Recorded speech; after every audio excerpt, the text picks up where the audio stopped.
Hello 5SDM, and here we are at Chapter 7, All That Silence Said. Chapter 7 of Kensuke's Kingdom, and just a reminder that at the end of Chapter 6 we have just heard Michael suffer an attack of jellyfish stings while defying Kensuke by running into the ocean. He was defying Kensuke, wasn't he, because Kensuke had put out his fire again on Watch Hill as a Chinese junk was passing the island. Let's find out what happened next. So, Chapter 7, All That Silence Said. I smelt vinegar, and I thought I was at home. My father always brought us back fish and chips for supper on Fridays, and he loved to soak his in vinegar. The whole house would stink of it all evening. I opened my eyes. It was dark enough to be evening, but I was not at home. I was in a cave. But not my cave. I could smell smoke too. I was lying on a sleeping mat covered in a sheet up to my chin. I tried to sit up to look around me, but I could not move. I tried to turn my neck. I couldn't. I could move nothing except my eyes. I could feel, though. My skin, my whole body throbbed with searing pain, as if I had been scalded all over. I tried to call out, but could barely manage a whisper. Then I remembered the jellyfish. I remembered it all. The old man was bending over me, his hand soothing my forehead. "You better now," he said. "My name Kensuke. You better now." I wanted to ask after Stella. She answered for herself by sticking her cold nose into my ear. I did not know for how many days I lay there, drifting in and out of sleep, only that whenever I woke, Kensuke was always there, sitting beside me. He rarely spoke, and I could not speak, but the silence between us said more than any words. My erstwhile enemy, my captor, had become my saviour. He would lift me to pour fruit juice or warm soup down my throat. He would sponge me down with cooling water, and when the pain was so bad that I cried out, he would hold me and sing me softly back to sleep. It was strange. When he sang to me, it was like an echo from the past, of my father's voice perhaps, I don't know. Slowly the pain left me. Tenderly he nursed me back to life. The day my fingers first moved was the very first time I ever saw him smile. When at last I was able to turn my neck, I would watch him as he came and went, as he busied himself about the cave. Stella would often come and lie beside me, her eyes following him too. Every day now I was able to see more of where I was. In comparison with my cave down by the beach, this place was vast.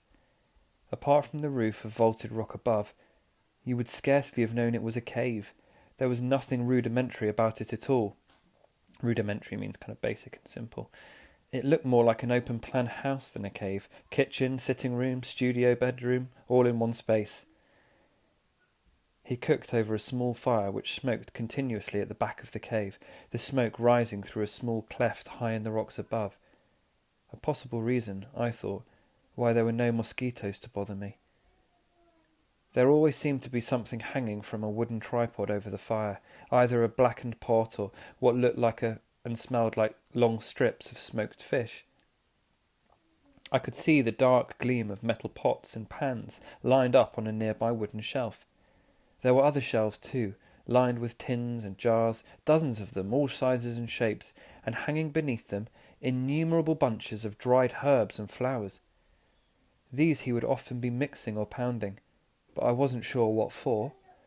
Sometimes he would bring them over to me, so that I could smell them.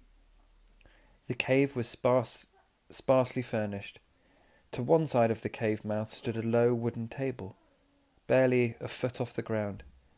Here he kept his paintbrushes, always neatly laid out, and several more jars and bottles, and saucers too. Kensuke lived and worked almost entirely near the mouth of the cave house, where there was daylight. At nights he would roll out his sleeping mat across the cave from me, up against the far wall. I would wake in the early mornings sometimes and just watch him sleeping. He always lay on his back, wrapped in his sheet, and never moved a muscle. Kenzuki would spend many hours of every day kneeling at the table and painting.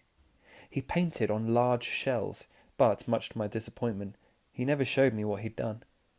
Indeed, he rarely seemed pleased with his work, for just as soon as he'd finished, he would usually wash off what he'd done and start again.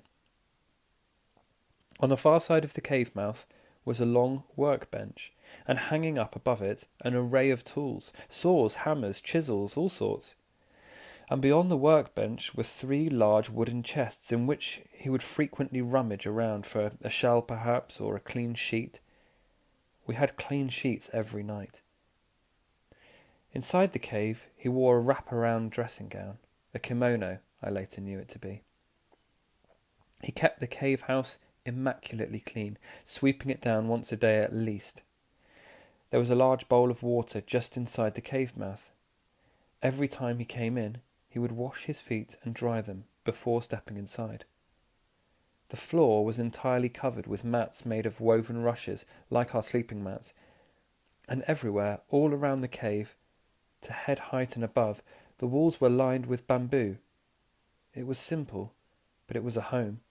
There was no clutter. Everything had its place and its purpose. As I got better, Kenzuki would go off and leave me on my own more and more, but thankfully never for too long.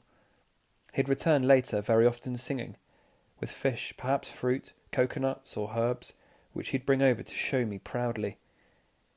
The orangutans would sometimes come with him, but only as far as the cave mouth. They'd peer in at me and at Stella, who always kept her distance from them. Only the young ones ever tried to venture in, and then Kenzuki only had to clap at them and they'd soon be scooting off. During those early days in the cave house, I so much wished we could talk. There were 1,000 mysteries, 1,000 things I wanted to know. But it still hurt me to talk, and besides I felt he was quite happy with our silence, that he preferred it somehow. He seemed a very private person and content to be that way. Then one day, after hours of kneeling, hunched over one of his paintings, he came over and gave it to me. It was a picture of a tree in blossom. His smile said everything. "For you, Japan tree," he said. "I Japanese person." After that, Kenzuki showed me all the paintings he did, even the ones he later washed off. They were all in black and whitewash, of orangutans, gibbons, butterflies, dolphins and birds and fruit. Only very occasionally did he keep one, storing it away carefully in one of his chests. He did keep several of the tree paintings, I noticed, always of a tree in blossom, a Japan tree, as he called it, and I could see he took particular joy in showing me these. It was clear he was allowing me to share something very dear to him. I felt honoured by that. In the dying light of each day, he would sit beside me and watch over me, the last of the evening sun on his face. I felt he was healing me with his eyes. At night I thought often of my mother and father. I so much wanted to see them again, to let them know I was still alive, but strangely, I no longer missed them. In time, I found my voice again. The paralysis gradually lost its grip on me, and my strength flowed back. Now I could go out with Kenzuki whenever he invited me, and he often did. To begin with, I would squat on the beach with Stella and watch him spearfishing in the shallows.